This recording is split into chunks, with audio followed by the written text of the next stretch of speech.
It is my pleasure today to spend time with one of my heroes in the faith, J.C. Church.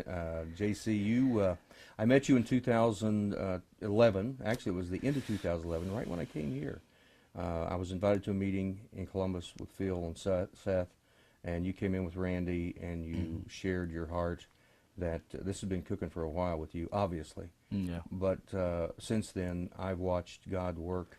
And I've not only seen what God can do, but I've seen the unrealized potential of the church and its influence. And so we're here this weekend for our Worldview Conference, and you've been so gracious to come be with us. Thank you for coming.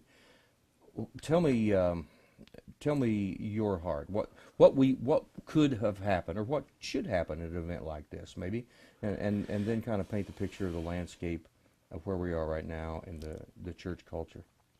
Well, first, it's good to be with you, my friend, and appreciate you putting the conference together. My prayer is events like this would really spark an awakening. You know, we've heard it said before, and I believe it's true. The church is the sleeping giant. We hear it from coast to coast that it's not policy or politics that's going to turn America back to greatness. It's the awakening of the pulpit and the pew. So that puts a heavy burden and responsibility on the spiritual leaders. All through the Old Testament, we see time and time again the indictment on spiritual leaders who drifted away from the things of God and the havoc it brought ultimately upon the nation, and those who honored God and the blessing it brought upon the nation. Yeah. And so hopefully events like this can really awaken that sleeping giant called the church.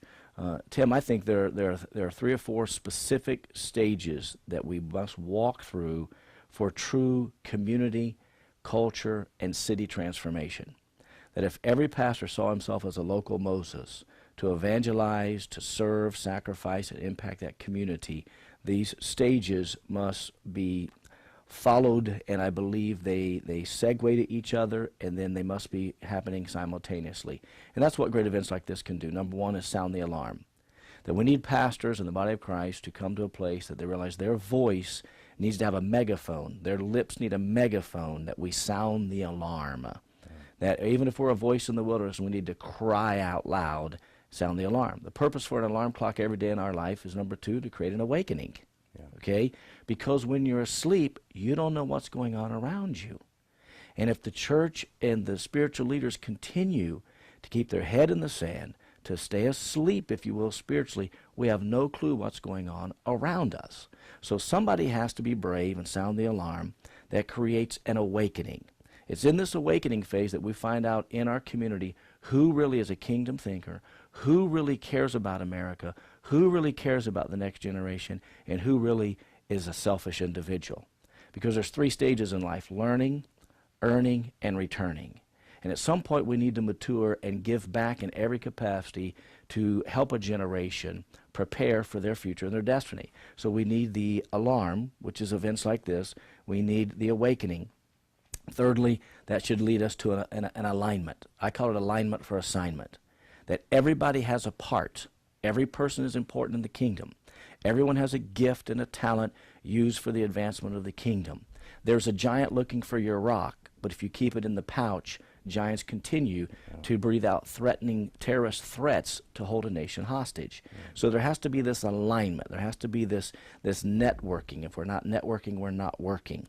Number 4, action. After the alignment for the assignment comes the specific action, because the level of morality and the issues we face in our communities and our cities is really up to the local believers, the local people. Well, we determine that. It's always been that way. We determine that. So what we tolerate, we tolerate. Yeah. So if there's a real alarm that creates an awakening, there truly can be an alignment, and then the action. Then we can find our strengths and weaknesses and be very detailed, very specific, and strategic in the action steps we take to impact our communities, not only for Christ, but whether it's the morality issues or the heroin epidemic or perversion issues, by engaging the action steps, specific engagement. I like that. The awake part is necessary because we've fallen asleep. We've had a generation or 2, or maybe a little more, that has not dealt with such enormous change in a short period of time.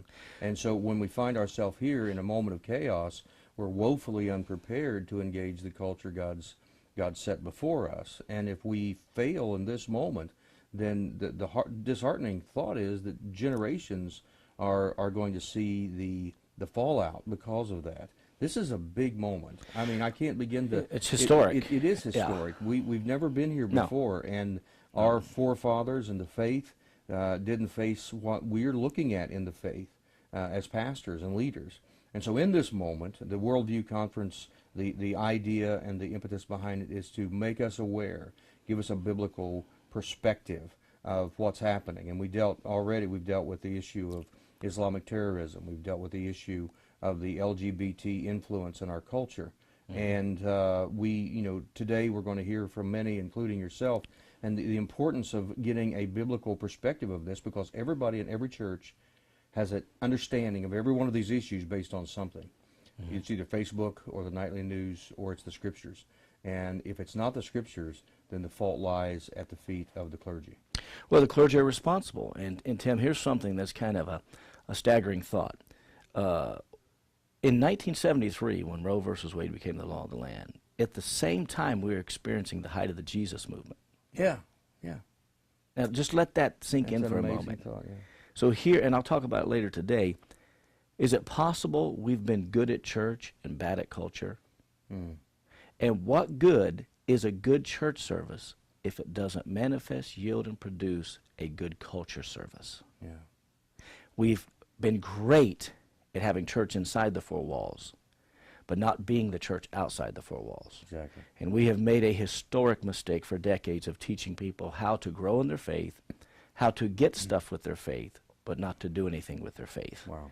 And so now here we sit, because the church has fallen asleep in the last few decades, with a Titanic-sized issue of re-engagement, so we can empower, equip the believers and those who love America and our freedoms to engage in a powerful way. This is a very critical moment. You know, I'm encouraged by the millennials in many regards, because here in the university scene where we're at, close to Ohio Christian, we have a lot of millennials here, millennials on staff, millennials attending the church.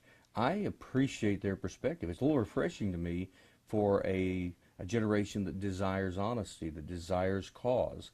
And so I do have hope. Oh yeah. Because of well, that, Tim, a great I hope. think I think we're winning in a lot of fronts. Yeah. But we need to scream it from the rooftops. Approximately, as an example, you have approximately 3,100 counties in America. At the height of the abortion industry, there were almost 2,700 clinics serving 3,100 counties. Today, as we sit here, there's less than 600. And the generation you're talking about will see the end of that issue. Yeah. They're rising up. They want truth. They get it in a deep, deep way. So I'm very, very encouraged. God's always had an oil for a generation. And fear can somehow paralyze our life and our witness. And God's always had a remnant. It's just difficult when we're living in the culture of the apostasy and the hirelings and the life coaches that have hijacked the pulpits and are failing to be watchmen on the wall. As I tell my good friend Tony Perkins, you wouldn't put a plea out to get watchmen on the wall if they hadn't fell off the wall. That's right. And so that's where we are. And there is a remnant and a generation rising up. I believe that's going to do historic things. You know, Christ ultimately will return. We all know that. And I don't believe the bride's going to sneak down the alley in a dirty dress with her knees scratched and bloody. Right. Something glorious is taking place. And we just want to be a part of that remnant that stands up and stands out unashamedly for Christ. JC, thanks for your efforts here, only in Ohio, but around the country. You're making a difference, and Well, I appreciate we're it. honored to have you. Thanks for Thank coming. you, my friend. Appreciate it. Bless you, buddy.